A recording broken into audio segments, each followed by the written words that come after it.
बचपन में एक कहानी आपने जरूर सुनी होगी कि जब छोटे बच्चों के दांत गिरते हैं तब उसके मम्मी पापा उस छोटे बच्चे से कहते हैं कि बेटा दांत को तकिए के नीचे रखकर सो जा। रात को दांतों की परी आएगी और तुम्हारा टूटा दांत ले जाएगी और उसके बदले में सोने का दांत रख जाएगी। ये कहानी सुनकर आपको क्या लगता है? सोने का दांत देने वाली परी कैसी दिखती होंगी? सुंदर सफेद पंखों वाली बहुत नायाब होगी। क्या आप ऐसा सोचते हो?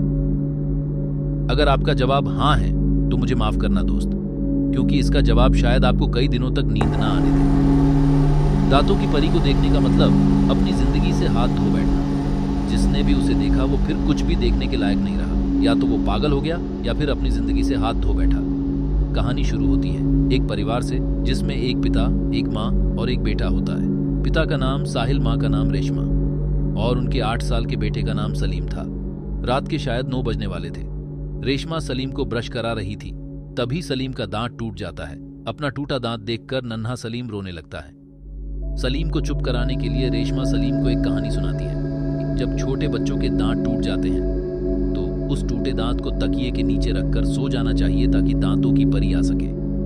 परी आएगी और तुम्हारा टूटा दांत तुम्हारे तकिए के नीचे से निकाल लेगी और उस टूटे हुए दांत की जगह सोने का दांत रखकर चली जाएगी।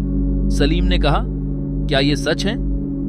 रेशमा ने सलीम को जवाब देते हुए कहा कि हाँ बेटा, ये बात सच है। नन्हा सलीम ये सुनकर रोना बंद कर देता है और अपना टूटा हुआ दांत लेकर सोने के लिए अपने बेडरूम में चला जाता है।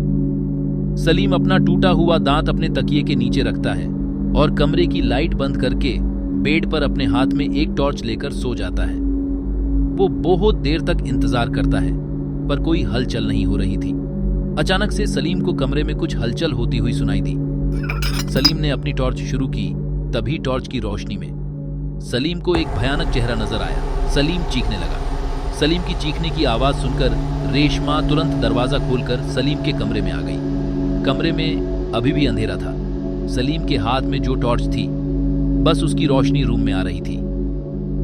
रेशमा सलीम के पास आई और सलीम से पूछा, क्या हुआ बेटा, क्यों डरे हुए लग रहे हो?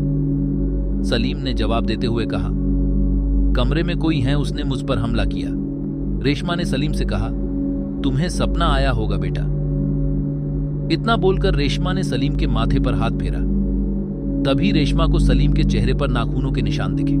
रेशमा डर गई। उसने सलीम को पूछा, ये क्या हुआ बेटा? तभी सलीम को रेशमा के पीछे वो भयानक आकृति दिखाई दी। रेशमा को भी उसके पीछे किसी के होने का एहसास हुआ। वो धीरे धीरे पीछे मुड़ने लगी।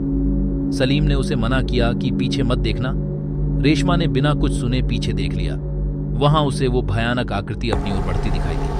रेशमा डर से चीखने लगी, पर वो परछाई रेशमा को अपने साथ अंधेरे में कहीं दूर लेकर चली गई। सलीम अब बहुत डर गया था। वो खुद को संभालने की हालत में नहीं था। वो बस रोई जा रहा था। तभी वो भयानक परछाई फिर से वापस आ गई और सलीम की ओर बढ़ने लगी। सलीम ने जल्दी से अपनी टॉर्च शुरू की और उस आकृति की ओर की। टॉर्च की रोशनी से डरकर वो आकृति कहीं गायब हो गई। सलीम अब समझ चुका था कि वो भूतिया परी रोशनी से डरती हैं। जब तक वो रोशनी में हैं, तब तक वो सुरक्षित हैं। तभी सलीम को घर के अंदर किसी के आने की आवाज सुनाई दी। वो सलीम के पिता थे जो ऑफिस का काम करके घर लौटे थे। सलीम धीरे धीरे टॉर्च लेकर कमरे से बाहर आया और अपने पिता की ओर बढ़ने लगा। सब सो रहे होंगे ये सोचकर। उसके पिता ने लाइट शुरू नहीं की थी। वो अंधेरे में ही अपने कमरे की ओर बढ़ रहे थे। तभी उन्हें अपने पीछे किसी के होने का एहसास होता है। वो धीरे धीरे पीछे मुड़ते हैं तो उन्हें भी वो भयानक आकृति दिखाई देती है। उसे देखकर सलीम के पिता फर्श पर गिर जाते हैं। वो भयानक आकृति उन्हें अपने साथ ले जाने के लिए आगे आती है। तभी सलीम वहां दौड़कर आ जाता है और टॉर्च उस परी की ओर करता है।